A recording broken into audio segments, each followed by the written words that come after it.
Hey Pop-Up Speed Dating, this is Sam Jones here. So girls, how do you get a guy that you find really attractive to come over and say hello to you? So many of you I know just find this impossible. You think, why isn't he coming to approach me? Well, there's really simple ways that you can really make it easy for a guy to come and say hello and just get into a conversation.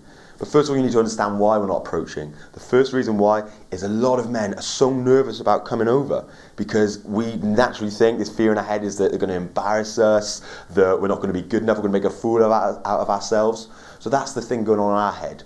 So your opportunity, if you want a guy to approach you, is to make it as comfortable as possible. So first of all, the main thing we want to do is look into two things. Now the first thing is a non-verbal cue. Okay, so you want to make a positive non-verbal cue that it's okay for him to come over.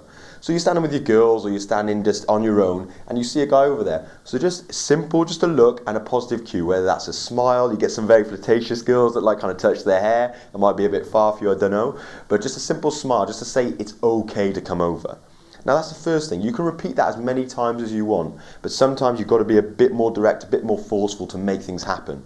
This is where something comes along, which is the second one, called a directive non-verbal cue. Now a directive one is something that can be playful and something that can really get a guy to either come over or he's never going to come over.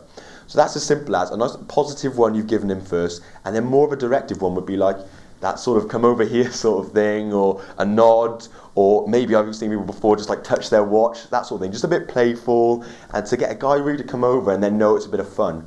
And what's great about that thing, especially if you use that second one, is that you start on a warm conversation. You know, say the watch thing, for example, you start on there, you know, that impatient side, just something a bit funny. So instead of just getting a drink or something like that, you can do something that's already started the conversation on a higher level. So look at those things. First of all, positive, and then the second one, maybe directive if you're feeling gutsy to do that as well. So hopefully do those tips. I hope you enjoyed, and I'll see you in the next video.